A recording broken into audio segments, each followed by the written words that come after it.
ma confiance et ma lumière, mon appui sur la terre, mon guide, ton regard, comme un phare, ton aide, mon espoir, comme un phare, comme un phare.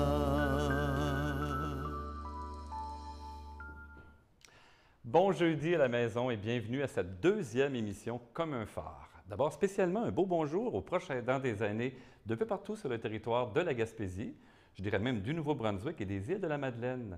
Donc, à l'émission aujourd'hui, j'ai le plaisir de recevoir Hélène Chagnon. Elle est infirmière clinicienne. Elle est chargée de projet aussi à la Clinique de la mémoire du C3S Rocher-Percé. Elle sera accompagnée de Stella Traverse. Elle est aussi directrice du soutien à domicile et des soins infirmiers au C3S Rocher-Percé. En deuxième partie, j'aurai le plaisir de vous présenter un magnifique reportage avec Janine Leclerc. Elle est proche aidante. Janine, je l'ai rencontrée au cours de l'été, au mois d'août dernier, directement au phare de Carleton. Donc, aujourd'hui, j'ai le plaisir de recevoir en studio Mme Hélène Chagnon. Bonjour. Bonjour. Hélène Chagnon et aussi Stella Traverse. Stella Traverse, bonjour. Bonjour. Bien, d'abord, juste vous présenter rapidement, Madame Chagnon, vous êtes la coordonnatrice, l'infirmière clinicienne chargée de projet de la Clinique de la mémoire? Tout à fait, oui. De Rocher-Percé. Du Rocher-Percé, effectivement. C'est moi qui monte le projet de la Clinique de mémoire et je travaille également dans le projet. Bravo. Et Stella Traverse, c'est le fun aussi que vous avez aussi accompagné aujourd'hui Madame Chagnon. Vous êtes directrice des soins à domicile. C'est quand même un gros poste au C3S du Rocher-Percé. C'est sûr que c'est impressionnant comme où on a pu se développer avec toutes les années. Puis je vous dirais qu'on a un beau programme puis pour notre population. Bien, bravo. Écoutez, ma première question s'adresse à vous. Bien, d'abord, on va se tutoyer, Stella, si tu permets, parce qu'on s'est connus dans une autre vie, évidemment. On était là au début de l'implantation de l'appui Gaspésie-les-Îles. C'est bien ça. Stella, d'où est venue l'idée d'implanter une clinique de la mémoire dans votre C3S chez vous, sur le territoire, chez Percé? Je vous dirais que ça a débuté avec des appels de projets qu'il y avait eu en 2009-2012 où nous, on n'était pas nécessairement dans cette série-là, où ça a quand même porté fruit au niveau provincial. Puis en 2012, on a été sollicité par notre agence pour présenter un projet.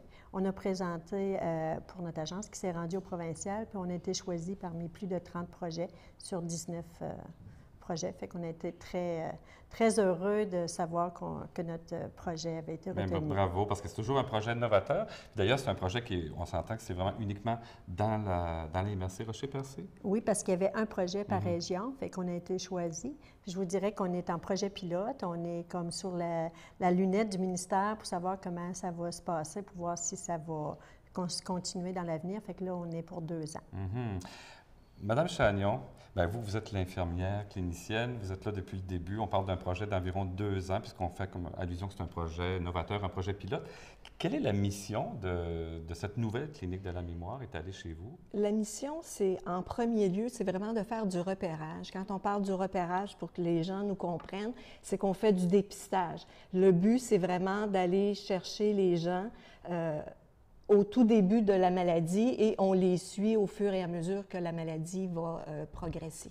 Est-ce qu'on peut penser que quand on dit repérage, peut-être pour les gens qui nous écoutent présentement à la maison, on veut aussi se diriger dans la prévention précoce des personnes qui pourraient débuter une maladie avec des troubles cognitifs, que ce soit apparenté à la maladie d'Alzheimer ou autres troubles connexes? Tout à fait. C'est vraiment ça qu'on veut faire. C'est vraiment un suivi. C'est vraiment de poursuivre dans Vous m'avez enlevé les mots de la bouche, finalement. C'est exactement ce que vous avez dit.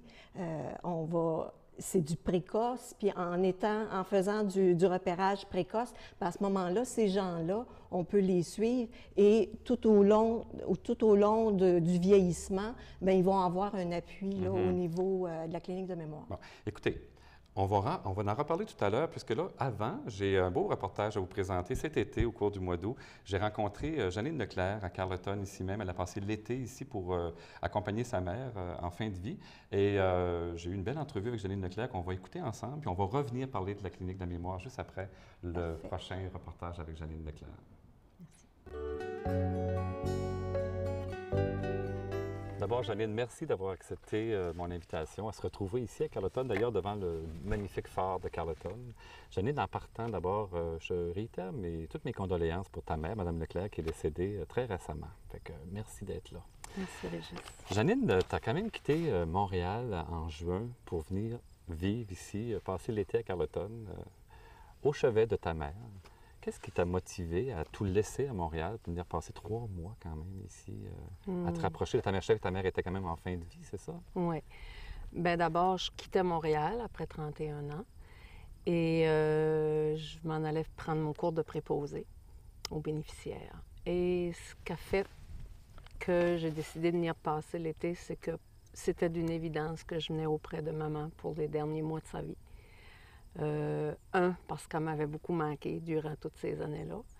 Puis deuxièmement, j'avais, sans me donner toutes les fleurs, j'avais les capacités émotionnelles pour accompagner maman avec un certain recul et avec tout le bagage que j'avais eu en travaillant avec les personnes âgées, en faisant de la musicothérapie auprès des personnes âgées. Fait que ça l'avait aidé grandement à voir la souffrance, à voir tout ce que ça peut comporter, la fin de vie, parce que c'est grand, la fin de vie.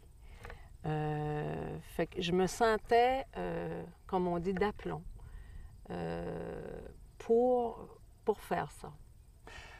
Sans enlever rien à ma famille, aux membres de ma famille, mais je savais que je pouvais faire ça. Mais au fait, c'est que d'abord, tu es travailleuse autonome. C'est un choix que tu as fait. Tu es partie jeune ici de la Gaspésie pour vivre à Montréal. Oui. Tu n'as pas eu l'impression un peu de sauter dans le vide, d'en venir en Gaspésie? C'est sûr que tu avais toute cette grande motivation-là, mais le fait d'arriver ici sans salaire pendant 3 mois, tu as dû avoir certainement un bon support de tout le monde autour de toi? Régis, je pense que quand on fait des gestes comme ça, les cadeaux viennent avec aussi. Et j'ai été bien accueillie ici chez des amis pour pouvoir être proche de maman. J'habitais à Carleton, donc ça me rapprochait de Maria, de la résidence Saint-Joseph. Et de un. Deuxièmement, je me sentais pas de limite. C'était comme l'évidence, pas de limite. Je savais que j'allais manger puis j'allais dormir. Ah oui, puis qu'après ça, bien, je retournais à l'école. Fait que c'était 3 mois. Oui, j'ai sauté dans le vide, mais c'était un vide qui n'était pas si épeurant que ça. Qui n'était pas très vertigineux. Non, non. Janine, mais ça peut l'être pour quelqu'un, excuse-moi. Oui, c'est vrai, on n'est pas tous au même niveau. Non, c'est ça. non.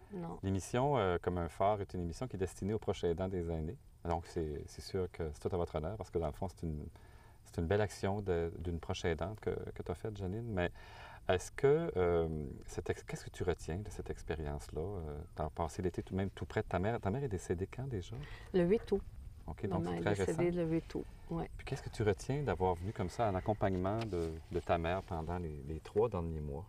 Ce que je retiens, c'est que les gens autour de moi me trouvaient courageuse, me disaient « Wow, c'est pas facile, c'est pas évident. » Et moi, j'ai eu beaucoup de moments de joie avec maman. Beaucoup de beaux moments. Elle m'a fait rire. Ma mère, elle avait une façon de penser bien à elle. Et les petits-enfants aussi, même, on a passé des beaux moments ensemble à échanger. C'était difficile, certains moments. C'est sûr, il y a des moments que c'était difficile quand on avait des fois à dealer avec les idées des autres qui n'étaient pas toutes pareilles. On est 7 enfants.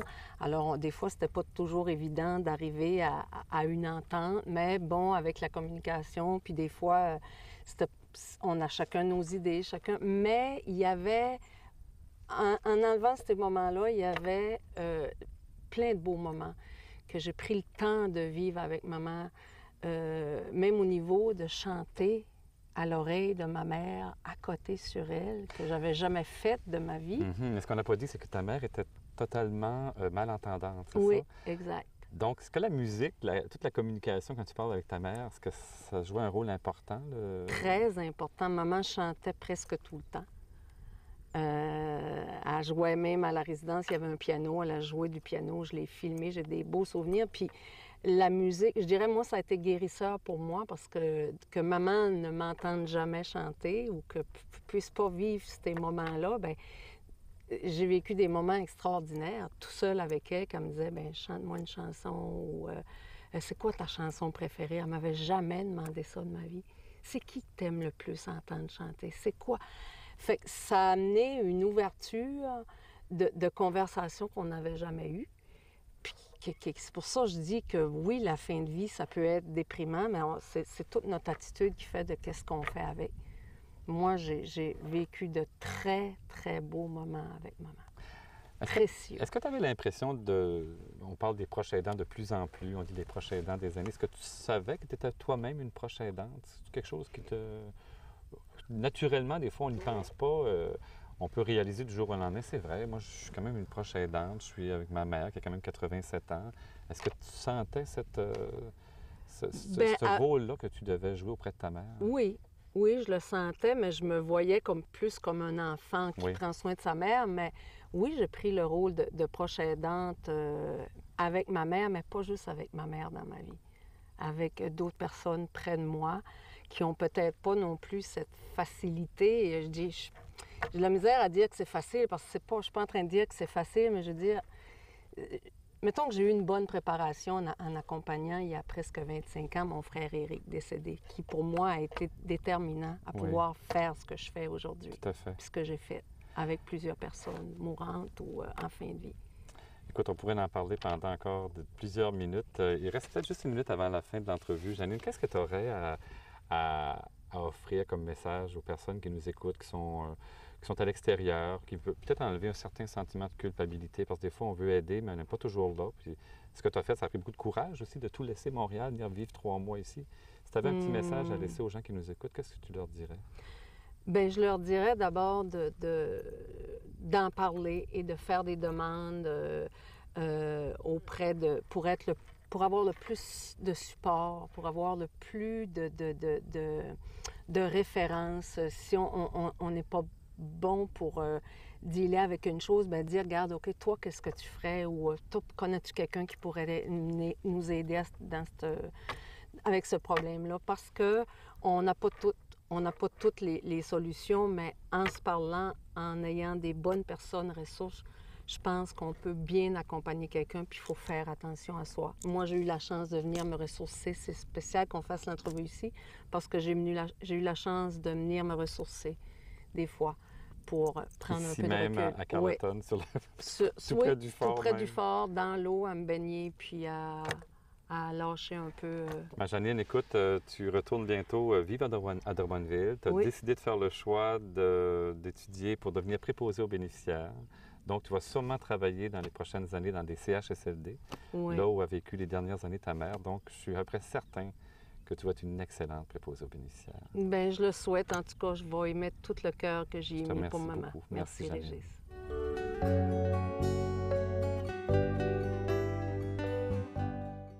Bien, encore une fois, je réitère en fait mes condoléances à Janine et à toute sa famille aussi.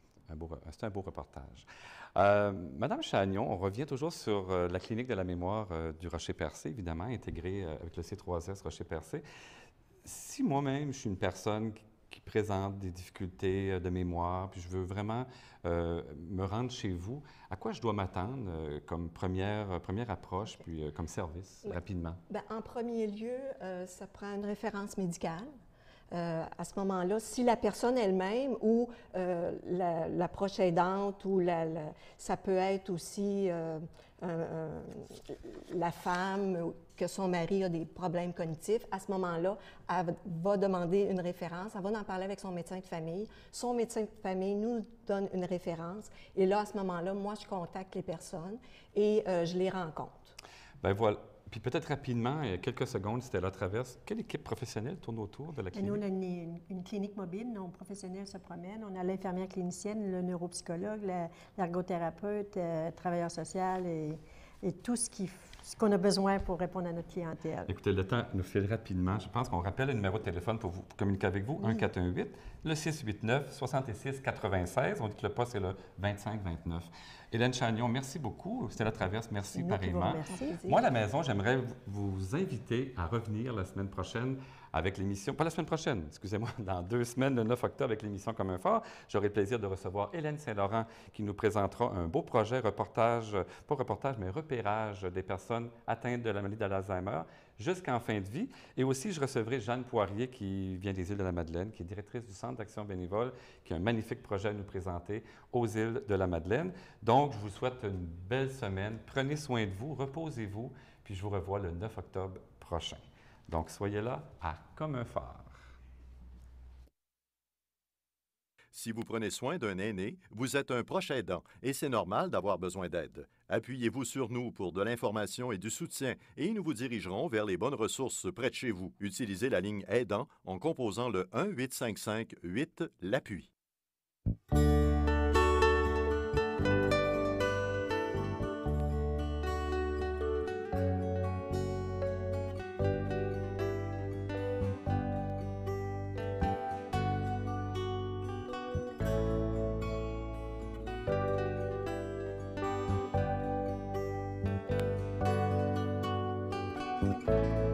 Comme un phare.